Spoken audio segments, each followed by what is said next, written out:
अगर आप रैप्चर पर विश्वास करते हैं और मानते हैं कि यीशु अपनी कलीसिया को संकटों से पहले ही उठा कर ले जाएंगे, तो आपके मन में कहीं न कहीं एक प्रश्न जरूर आया होगा कि रैप्चर के तुरंत बाद क्या होगा।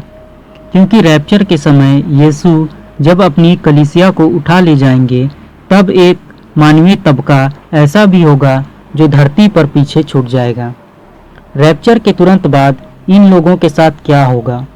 धरती पर करोड़ों ऐसे लोग होंगे जो समय रहते यीशु को अपना मुक्तिदाता स्वीकार नहीं करेंगे। तब वे सब स्वर्ग में नहीं उठाए जाएंगे।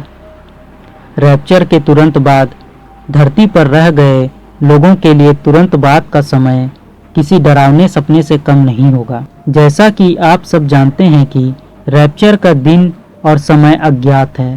प्रभु ने कहा है कि रैप्चर किसी भी दिन, किसी भी क्षण होगा, इसलिए जागते रहो। आप जानते हैं कि धरती के एक ओर रात होता है, तब दूसरी ओर दिन होता है। जिस ओर दिन का समय चल रहा होगा, उस समय लोग रोजमर्रा के अपने अपने कार्यों में व्यस्त होंगे।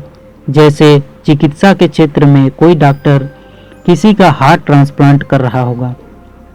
अगर डॉक्टर एक मसीही विश्वासी हो और जिसका ऑपरेशन चल रहा हो वह गैर विश्वासी हो, उसी समय रैप्चर हो जाए, तब अचानक ही वह डॉक्टर अपने मरीज के ऑपरेशन को छोड़कर सीधे ही स्वर्ग जा चुका होगा। यह समय मरीज और उसके परिजनों के लिए काफ़ी पीड़ादायक होगा, क्योंकि डॉक्टर तो यीशु के साथ चला गया। वैसे ही हवाई जहाज उड़ा रहा पायलट अपने कुछ यात्रियों समेत अचानक ही गायब हो जाता है। तो जरा सोचिए, हवाई जहाज को रनवे पर कौन उतारेगा? प्लेन तो कहीं ना कहीं जाकर गिरेगी ही, और यह प्लेन में बैठे लोगों के लिए एक भयानक सपना होगा, और उन लोगों के लिए भी जिन पर वह हवाई जहाज गिरेगा।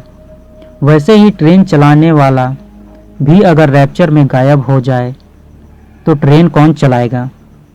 क्या आपने कभी ट्रेन चलाया है या प्लेन उड़ाने की ट्रेनिंग ली है?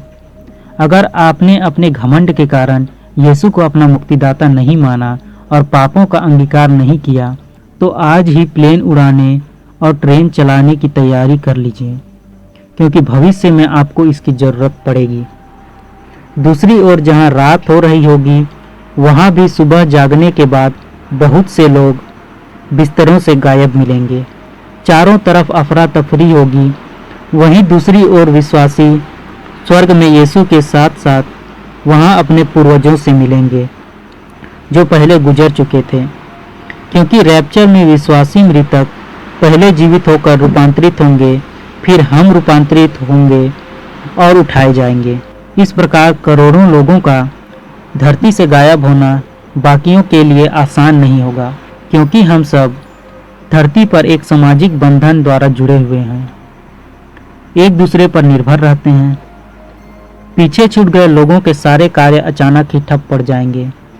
जैसे अवेंजर मूवी में थानोस एक चुटकी बजाकर आधे लोगों को गायब कर देता है, जिससे बाकी बचे लोग संकटों में समय काटने लगते हैं। और इन सब के बाद पीछे छूट चुके लोगों पर एंटी क्राइस्ट भी शासन करेगा और मार्क ऑफ द बीस्ट यानी 666 लोगों पर लगाएगा, जिससे इन लोगों पर परमेश्वर का क्रोध बरसेगा, जिसका वर्णन प्रकाशना ग्रंथ में 7 प्याले के रूप में किया गया है, जिसमें परमेश्वर का क्रोध भरा है। एक ओर तो ये लोग एंटी क्राइस्ट को भी झेलेंगे और दूसरी ओर इन्हें परमेश्वर का क्रोध भी झेलना है।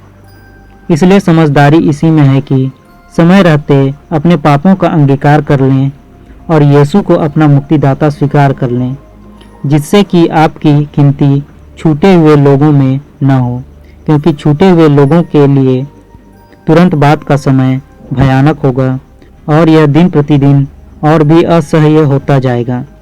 चुनाव आपके हाथ में है, पीड़ा या शांति। जैसे आदम के पास था जीवन या मृत्यु के पेड़ का फल को चुनना।